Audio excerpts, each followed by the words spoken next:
أمر بالمعروف وأنهى عن المنكر صلى الله عليه وسلم. اللهم صل على محمد وآل محمد. حضرات گرامی قدر محترم سامعین کرام، حضرتان امام، مولا جس وقت مدینے سے کربلا کے لیے نکل رہے تھے تو آپ نے ایک وصیت نامہ تحریر فرمایا اپنے بھائی محمد حنفیہ کے نام، جس میں مولا نے اپنے نکلنے کا ہدف اور مقصد بیان کیا کہ میں کیوں نکل رہا ہوں، کیوں میں کربلا جا رہا ہوں، کیوں میں مدینے کو الوداع کہہ رہا ہوں۔ تو اس وصیت نامے میں مولا ارشاد فرماتے ہیں کہ انی لم اخرج عشرا ولا بطرا، کہ میں مدینے سے اس لیے نہیں نکل رہا ہوں کہ میں جا کر خوشگوار زندگی بسر کروں، ولا مفسدا ولا ظالما، اور نہ ہی میرے نکلنے کا مقصد زمین پر فساد اور خونریزی برپا کرنا ہے، ولا ظالما، اور نہ ہی میرے نکلنے کا مقصد کسی پر ظلم کرنا ہے، بلکہ انما خرجت لطلب الاصلاح فی امت جدی، میں اس لیے نکل رہا ہوں تاکہ اپنے جد کی امت کی اصلاح کر سکوں، وَأَسِيرَ بِسِيرَةِ جَدِّي وَأَبِي، اور اپنے جد کی سیرت پر عمل کروں اور اپنے بابا کی سیرت پر عمل کروں، اُرِيدَ أَنْ آمُرَ بِالْمَعْرُوفِ وَأَنْهَى عَنِ الْمُنْكَرِ، اور میرے نکلنے کا مقصد اور ہدف یہ ہے کہ امر بالمعروف اور نہی عن المنکر کروں، یعنی لوگوں کو اچھائی کی طرف دعوت دوں اور لوگوں کو برائی سے روکوں۔ یہ امام نے اپنے نکلنے کا مقصد بیان کیا ہے۔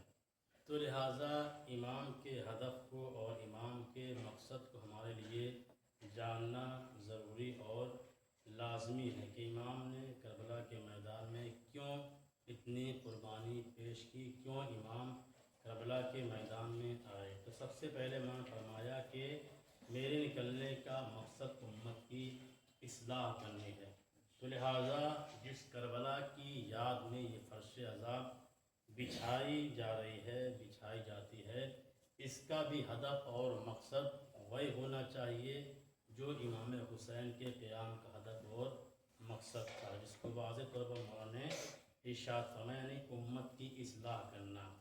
تو جب اصلاح کا مرحلہ آتا ہے تو خداوند عالم نے جہاں بھی اصلاح کا ذکر کیا ہے تو سب سے پہلے اس کا آغاز بندوں سے کیا ہے، اور پھر پورے کائنات اور پوری دنیا کی اصلاح کی بات کی ہے، یعنی اس سے یہ ہمارے لیے واضح و آشکار ہوتا ہے، یہ ظاہر ہوتا ہے کہ جب بھی انسان اصلاح کرنا چاہے تو سب سے پہلے انسان اپنی اصلاح کرے، یعنی دوسروں کو راستہ دکھانے سے پہلے انسان کو چاہیے کہ پہلے خود انسان صالح ہو، خود انسان صحیح راستے پر چلتا ہو، اس کے بعد انسان دوسروں کو اچھے راستے کی طرف ہدایت کرے۔ کیا پتہ کہ انسان کسی کو اچھے راستے کی طرف بلائے، اصلاح کرنے کی کوشش کرے تو سامنے والا ہو سکتا ہے پلٹ کر جواب دے دے کہ پہلے اپنی اصلاح کرو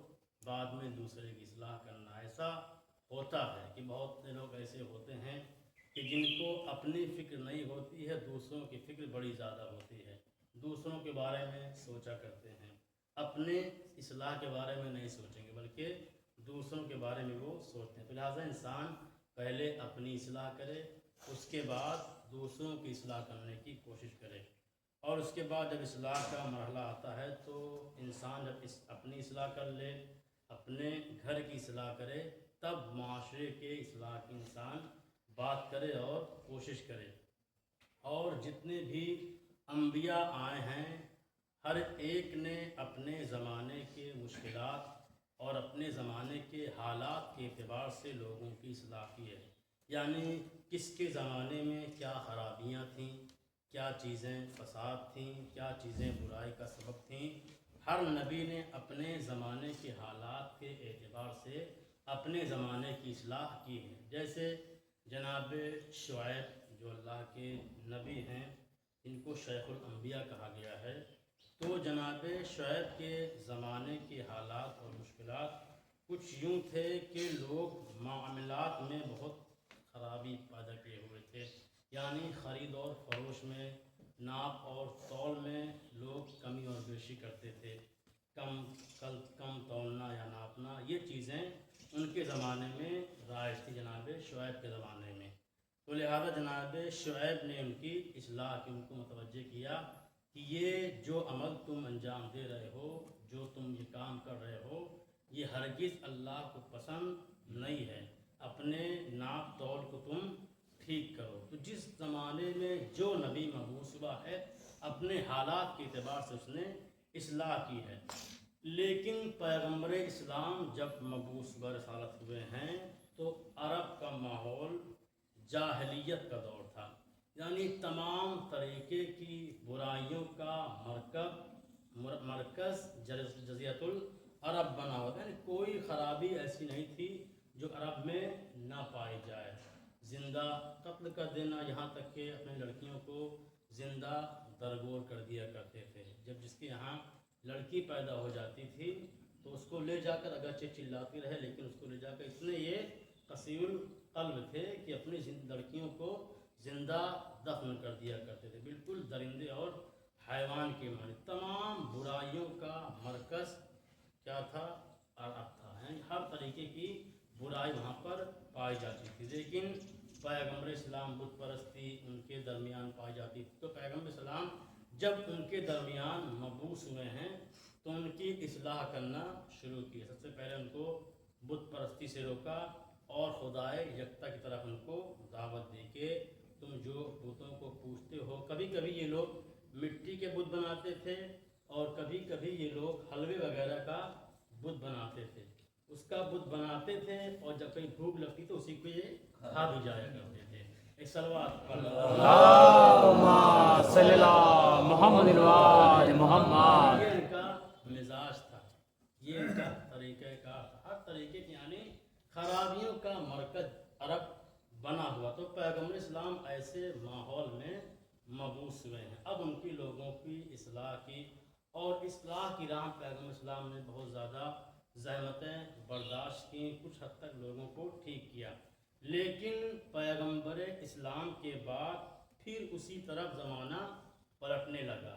یعنی جس دور جاہلیت طرف زمانہ پھر پلٹنے لگا. تو مولا کائنات نے کچھ حد تک اس کی اصلاح کی، امام حسن نے کچھ حد تک اصلاح کی، یہاں تک کہ زمانے میں اتنی تبدیلیاں آئیں کہ یزید جیسا فاسد اور فاجر اور گنہگار انسان تخت خلافت پر بیٹھ گیا، جو ہر طریقے کا گناہ کیا کرتا تھا. ایک مرتبہ ایک گروہ آیا شام سے مدینے، اور اس نے آ کر یہ بیان کیا کہ میں نے یزید کو ایسے ایسے گناہ کرتے ہوئے دیکھے ہیں کہ ہم لوگ خوفزدہ ہو گئے تھے، ہم لوگ ڈر گئے تھے کہیں ایسا نہ ہو کہ ہمارے اوپر ابھی عذاب نازل ہو جائے، ہم سب کے سب یہیں پر مر جائیں. یعنی اس طریقے کی وہ گناہ کا مرتکب ہوتا تھا. کسی کا بھی لحاظ نہیں کرتا تھا، اپنے محرم سے بھی زنا کیا کرتا تھا. یعنی کسی بھی چیزوں کا وہ لحاظ نہیں کیا کرتا تھا. اب ایسا انسان کیا کہہ رہا تھا؟ اپنے آپ کو خلیفہ رسول کہہ رہا تھا. اب امام نے کہا کہ جب ایسا انسان تخت خلافت پر بیٹھا ہوا ہے اور اپنے آپ کو کیا کہہ رہا ہے کہ میں خلیفہ رسول ہوں، تو اب یہ جو عمل کرے گا وہ اس کے ذریعے سے اسلام بدنام ہوگا. تو لہٰذا اب امام نے کہا کہ میری ذمہ داری ہے کہ میں نکلوں. تب امام نے یہ جملہ ارشاد فرمایا کہ انی لم اخرج اشرم ولا بقرا ولا مفسدم ولا ظالما انما خرجت لطلب الاصلاح فی امت جدی. یعنی میرے نکلنے کا مقصد یہ ہے کہ اپنے نانا کے دین کی اصلاح کروں. خرابیاں پیدا کی جا رہی ہیں اور اس میں جو میرا طریقہ کار ہوگا میں وہی طریقہ کار استعمال کروں گا جو میرے بابا نے طریقہ استعمال کیا ہے اور جو میرے نانا نے کیا. وَأَسِيرَ بِسِيرَةِ جَدِّي وَأَبِي. میں اپنے باپ کی سیرت پر عمل کروں گا اور میں اپنے نانا کی سیرت پر عمل کروں گا. یعنی مولا یہ بات بھی بتانا چاہتے ہیں